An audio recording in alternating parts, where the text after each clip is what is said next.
student-sided and job-seeker-sided.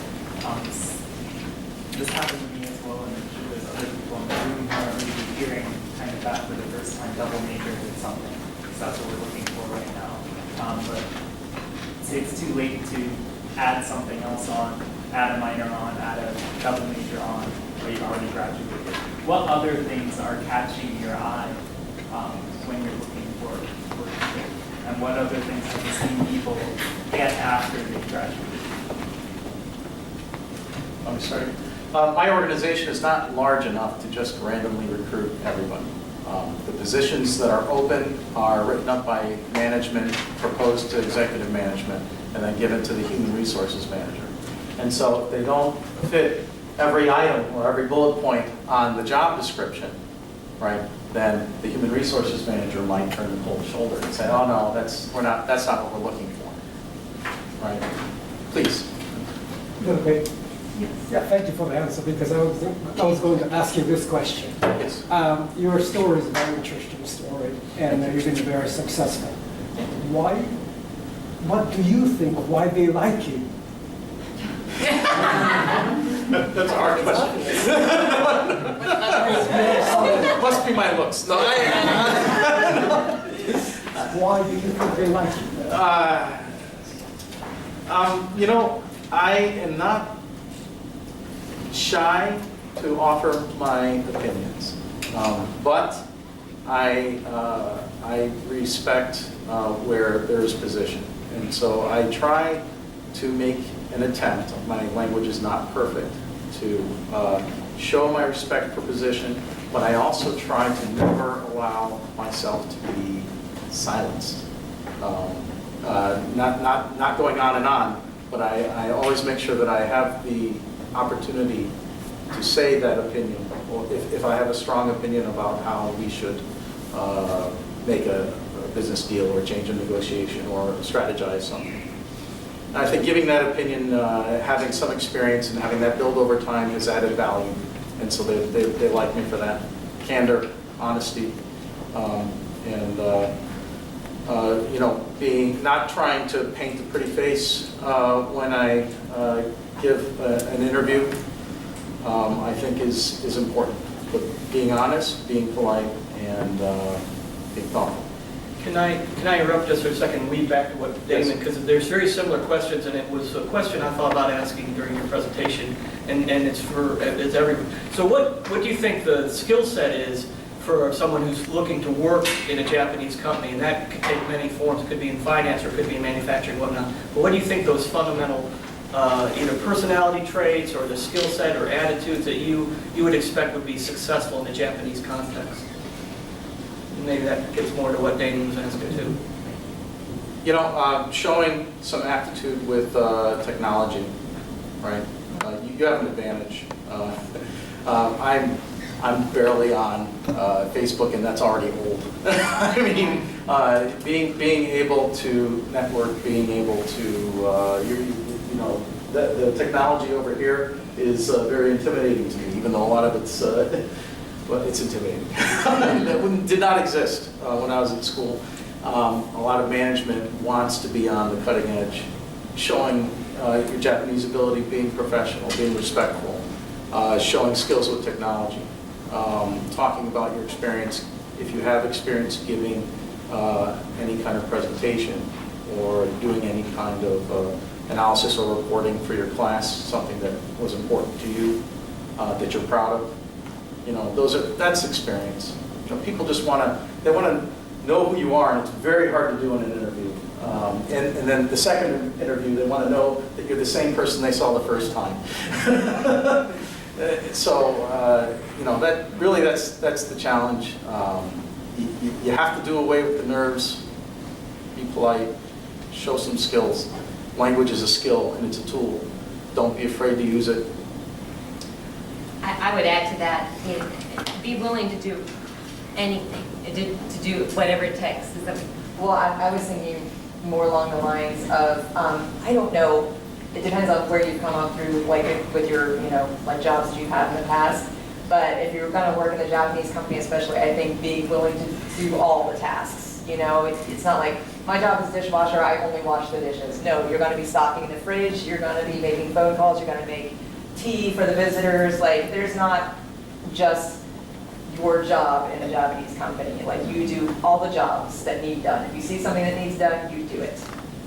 One of my favorite stories about the Japanese work ethic, I was staying at a hotel and they had a lady dressed in kimono push the elevator button. So every day I'd wake up and walk out the door and she'd almost like grease me in her tight kimono to push the elevator button. I'm like, oh, it's okay, I got it. And so I went and met one of my clients and I said, well, you don't tip in Japan. How do you motivate this lady at 7 o'clock in the morning to jump up and push that elevator button? And he said, very simply, Sheila, it's because in Japan, you're judged on how well you do your job. In America, you're judged by the job you do. It's better to be the best elevator operator in the world to be the worst doctor in Japan. So that's a cultural difference. So I think showing that you're willing to do anything and do it with the same level of intensity, I think that's important. Yeah, go ahead. In this audience, we have members of Ohio Association of Teachers of Japanese. And this topic, today's topic theme, has been our focus for a couple of years. And we had for this job, career and language training. I mean, how can we help our students have an opportunity beyond graduation? And we have been working on this theme. And I am doing some case study about it myself too. And I interviewed some Japanese people who are who are leading Japanese companies. What kind of skills? Well, the reason I had that interview was that I was hosting English teachers from Japan. And this teacher was interested in what kind of individuals, international companies, Japanese companies that have overseas operations want to hire, I mean, among Japanese, so for future Japanese. And the interesting thing I heard was that language is not important. Companies want to have skills. And we have students here, we have graduate students here, we have teachers here, and I want to hear I want to hear your feedback on my current interpretation of job training for language learners. And I want you to be corrected so that we can all hear. My interpretation right now is that in order to get a job, well, first of all, language skills are important. Language skills are useful. Language skills are valuable. However, they will not give you an opportunity right upon graduation unless they apply for a translation job. So our students need something that match job description. And then once you are into the organization, your language skills will start playing an important role and help you get to the level or position you want to have. Am I right or am I wrong? I agree. That's right. So our students have to have a skill set companies are looking for. You have to get in the door. You have to get their attention. And once you're in their attention, you have to show the skill with the language. And if that's valuable to them, then whether or not you have the skill set, they're going to give you consideration. So that is when students' attitude, students' language skills, students' cultural knowledge start giving them favor. Yes. If I could add, and I don't know, Christopher, if you would agree or not, but even if you're applying directly for translation work straight out of your undergrad, I don't know personally that just having good Japanese language skills is enough either. And when I do teach at universities, I also constantly tell my students to double major because it will help your translation, even if that's what you want to do.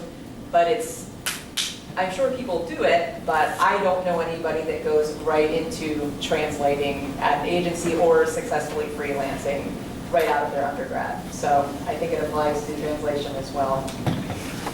if I may. This helps. I'm a little embarrassed to say I'm not very good at reading and writing in Japanese, and I get 30 emails a day. I can scan through and see what topics matter to me, and then I will go to my Japanese colleagues and follow up to make sure that I've understood it.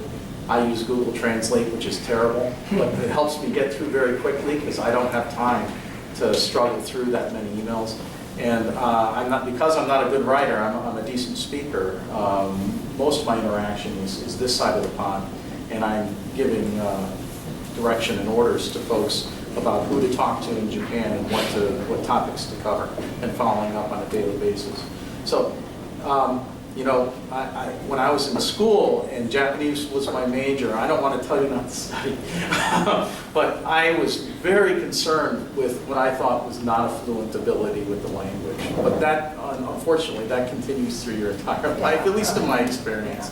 There's always words that I don't understand, but I've grown through experience to be able to have long days and meetings entirely in Japanese. So. Well, it's 11:45, so if you have any other questions, I guess you can please feel free to talk to the speakers, and there's networking later this afternoon. I want to thank everybody for coming today and for participating, and have a nice time.